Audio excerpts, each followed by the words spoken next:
What happens when Hollywood's toughest legend walks into a room of daytime television hosts who think they can push him around? You're about to find out. This is one confrontation you won't see coming. Clint Eastwood. The man who built his career staring down bad guys and delivering justice with a whisper, found himself face to face with Joy Behar during what began as a routine promotional appearance, but quickly turned into television chaos. Before we dive in, make sure to hit subscribe and leave a comment because this story is going to leave you speechless. The cameras rolled live, and Whoopi Goldberg smiled at their guest. Ladies and gentlemen, please welcome the legendary Clint Eastwood, she announced as the audience erupted in applause. Eastwood nodded politely and settled into his chair, his weathered hands resting calmly on the armrests. "Thank you for having me," he said in his unmistakable gravelly voice. "So, Clint, tell us about your latest project," Whoopi continued, keeping things light. "What drew you to this story?" "Well, it's about second chances," Eastwood replied thoughtfully. "Sometimes people deserve another shot at redemption, even when society has written them off." Sarah Haynes leaned forward. "That's a beautiful theme. How do you choose which stories to tell at this stage in your career?" "I look for truth," Eastwood answered simply. "Stories that say something real about the human condition. Hollywood's got enough fantasy." The conversation flowed naturally as Eastwood shared insights about directing and working with actors.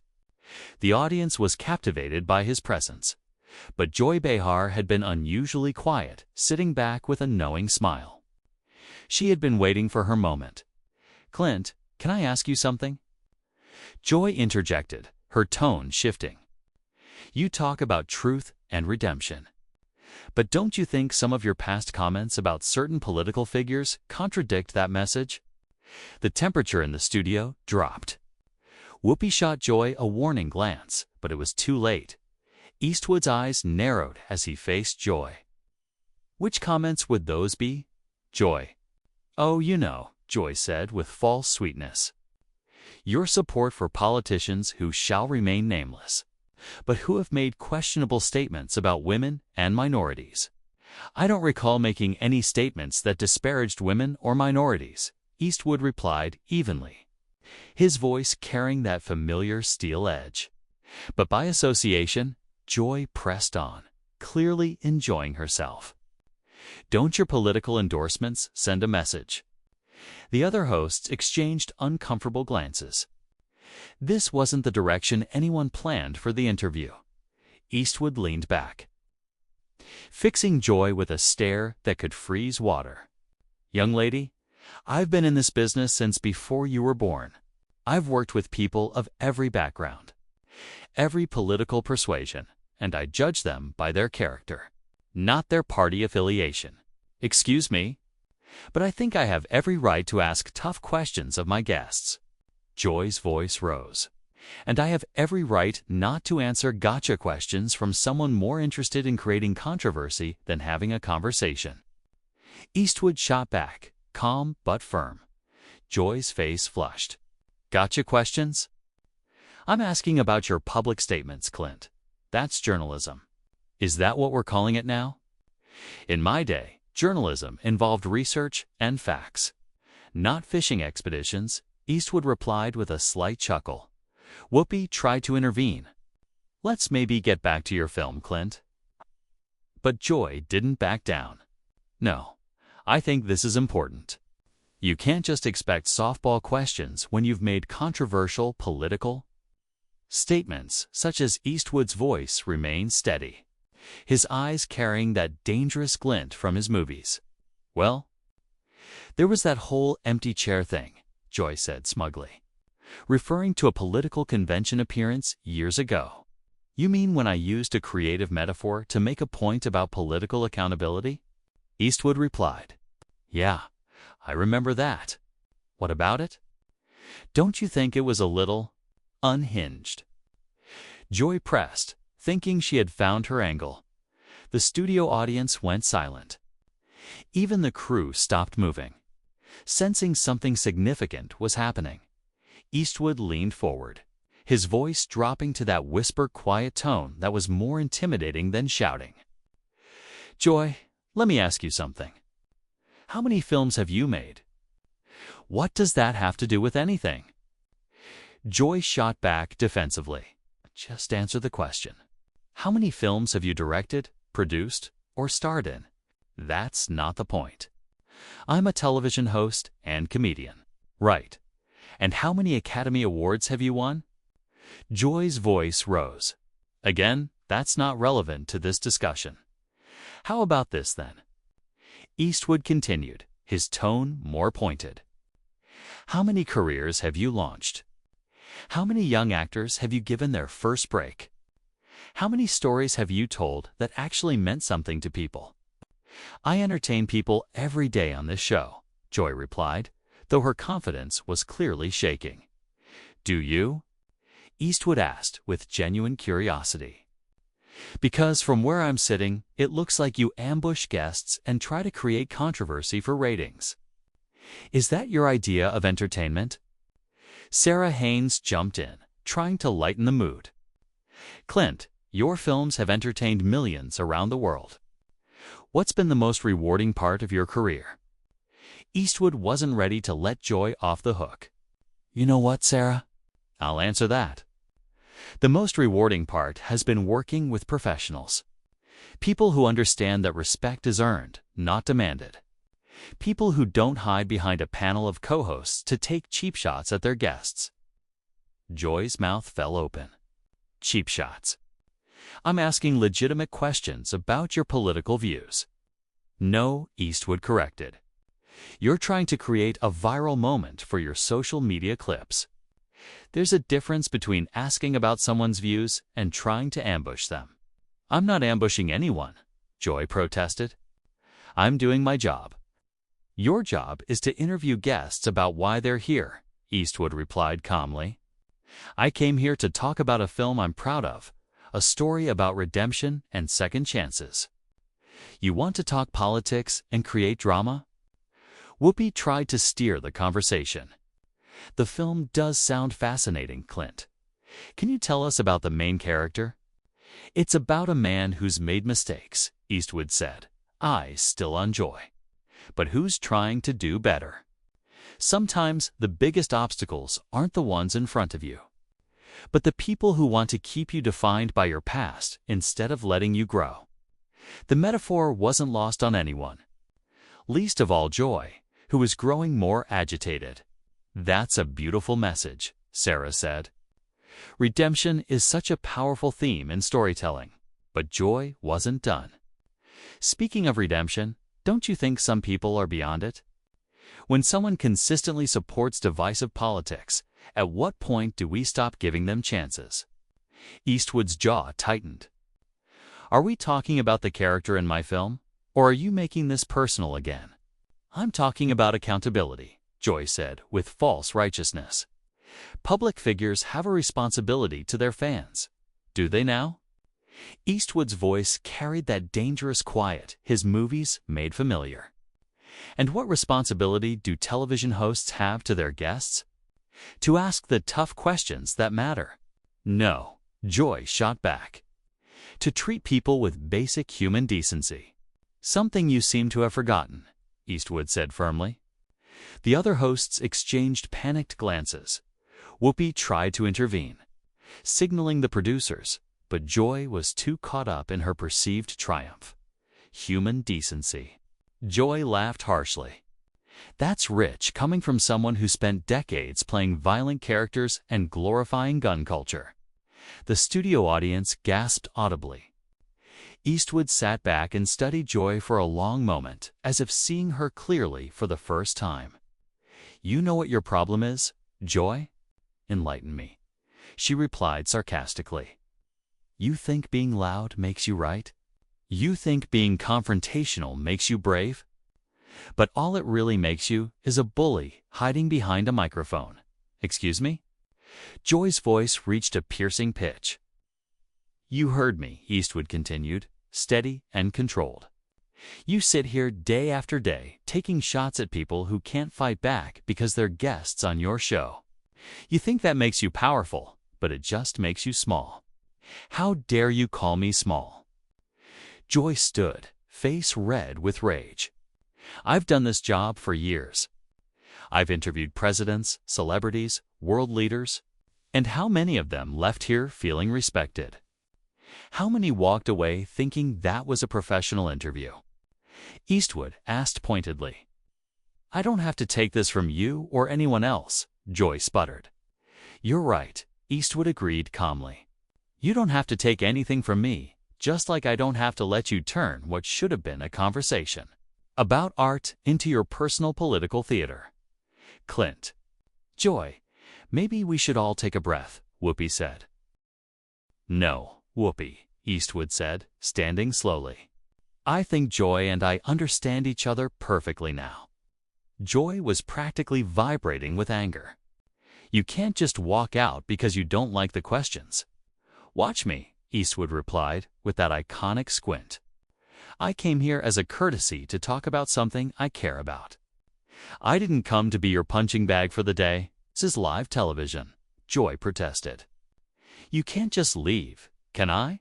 Eastwood asked, reaching for his microphone. See? That's another thing you don't understand. Joy, real power isn't cornering someone on live TV. Real power is knowing when to walk away. If you leave now, you'll look like you can't handle tough questions, Joy said desperately. Eastwood paused, looking into the main camera. Folks at home, I came here to talk about a film that means something to me. Instead, I got ambushed by someone more interested in viral clips than actual conversation. No, Whoopi, Eastwood said, standing slowly. I think Joy and I understand each other perfectly now. Joy was practically vibrating with anger. You can't just walk out because you don't like the questions. Watch me, Eastwood replied with that iconic squint. I came here as a courtesy to talk about something I care about. I didn't come to be your punching bag for the day. This is live television, Joy protested. You can't just leave, can I? Eastwood asked, reaching for his microphone. See? That's another thing you don't understand. Joy, real power isn't cornering someone on live TV. Real power is knowing when to walk away. If you leave now, you'll look like you can't handle tough questions, Joy said desperately. Eastwood paused, looking into the main camera. Folks at home, I came here to talk about a film that means something to me. Instead, I got ambushed by someone more interested in viral clips than actual conversation. Eastwood looked around, taking in the studio. Know about the state of television today, he said, then turned back to Joy. As for handling tough questions, lady, I've been handling tough questions since before you knew what a microphone was. The difference is, they were usually asked by professionals. Joy's face turned purple with rage. You arrogant has-been. You think you can just insult me on my own show? The words hung in the air like a slap. The audience went completely silent. The other hosts looked mortified, and even the crew stared in shock. Eastwood slowly turned to face Joy. For a moment, his expression mirrored the calm, dangerous intensity of his Western. Character's absolutely done with the situation. Has been, he repeated quietly. That's interesting coming from someone whose biggest claim to fame is sitting at a table talking about other people's accomplishments. The silence that followed was deafening.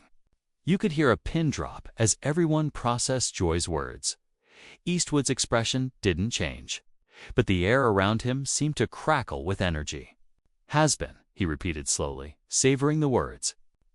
You know, Joy, in all my years in this business, I've been called a lot of things, but usually by people who had accomplished something themselves. Joy realized she'd gone too far. But pride wouldn't let her back down. I've accomplished plenty. Thank you very much. Have you? Eastwood asked, his voice dropping to a whisper somehow more terrifying than screaming. Let's see. You've managed to insult how many guests over the years? Created how many controversies? destroyed how many interviews that could have been meaningful conversations. I ask the questions that need to be asked, Joy replied, her voice shaking. Eastwood corrected her. You ask the questions that get you attention. There's a difference between journalism and performance art. And you seem to have forgotten which one you're supposed to be doing. Whoopi made a final, desperate attempt to salvage the situation. Clint, maybe we can start over. Joy, why don't you apologize and we can get back to discussing the film? Apologize for what? For doing my job? Joy replied. Your job, Eastwood interjected, is supposed to entertain and inform your audience, not attack your guests for sport. I wasn't attacking you, Joy protested weakly. Eastwood laughed, an unpleasant sound. Lady, I've been in actual combat. I know what an attack looks like. The difference is when someone attacked me in the service. At least they had the courage to do it to my face, instead of hiding behind a television show format. The other hosts openly stared at Joy with expressions ranging from embarrassment to disgust. Sarah looked like she wanted to crawl under the table. Even the audience shifted uncomfortably. You think you're so tough? Joy's voice broke slightly. Well, let me tell you something, Mr. Eastwood. This is my house. These are my rules. And if you don't like my questions, you can leave. Eastwood smiled the coldest smile anyone in the studio had ever seen. Your house, your rules. You know what, Joy? You're absolutely right. This is your house, and that's exactly the problem. He stood fully, towering over the panel. In your house, guests get ambushed. In your house, disagreement means disrespect. In your house, creating drama is more important than creating understanding. Well, congratulations, you've built yourself quite a house there. Joy was sputtering. If you think you can just waltz in here and lecture me about television, you've got another thing coming. I'm not lecturing you about television, Eastwood said calmly. I'm pointing out that what you do isn't television. It's a circus, and you're the head clown. The audience gasped audibly, even by daytime TV standards. This was unprecedented. How dare you? Joy shrieked, losing all pretense of professionalism. How dare you come on my show and insult me like this? Your show. Eastwood looked around at the other hosts. Funny, I thought this was supposed to be a panel show with multiple hosts. Turns out it's just the Joy Behar ego hour with some backup singers. Whoopi finally found her backbone. Clint, that's enough. Joy, you need to calm down right now. Don't tell me to calm down, Whoopi. This man comes in here with his holier-than-thou attitude and thinks he can disrespect me on national television. The only person who's shown disrespect here, Eastwood said quietly, is you. From the moment I sat down, you've been looking for a fight instead of having a conversation. I was doing my job, Joy repeated, but the words sounded hollow. No. Eastwood shook his head slowly. Your job would be asking me about my work, my process, maybe even my opinions on things related to film. Your job would be making your audience feel like they learned something or were entertained by something worthwhile. He gestured toward the cameras. Instead, you've spent the last 20 minutes trying to embarrass a guest who came here in good faith. And you've succeeded in embarrassing yourself and your show instead. Joy looked around desperately for support, but found none. The other hosts were avoiding her gaze. The audience was clearly on Eastwood's side, and even the crew shook their heads. Fine, she said finally, her voice cracking. If you don't want to answer real questions, maybe you shouldn't be doing interviews. Eastwood paused as he began removing his microphone. Real questions. You want to know what a real question sounds like, Joy? He looked directly into the main camera. A real question would be, what drives you to keep making films at your age? A real question would be, what advice would you give to young filmmakers?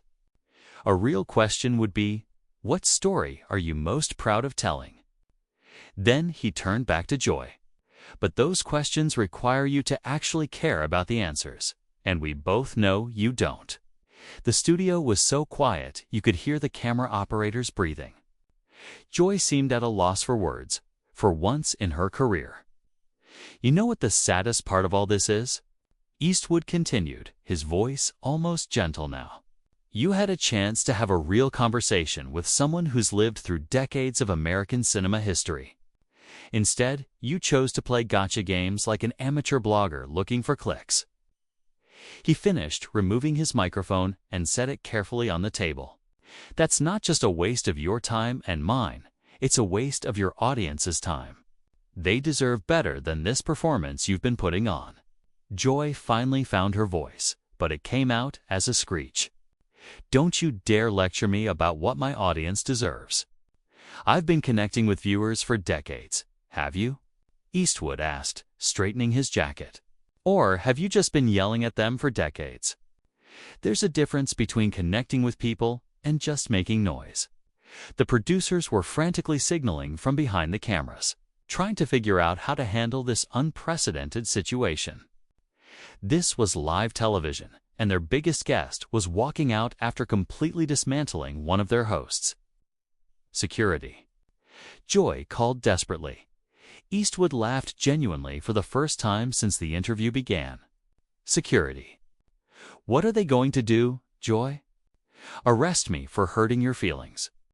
He looked around the studio one last time, taking in the stunned faces. I've been in this business for over 60 years. I've worked with the best directors, the finest actors, the most professional crews in the world, and in all that time, I've never encountered anyone quite like you. Is that supposed to be a compliment? Joy asked sarcastically, trying to regain control. Make sure to subscribe for more incredible stories like this.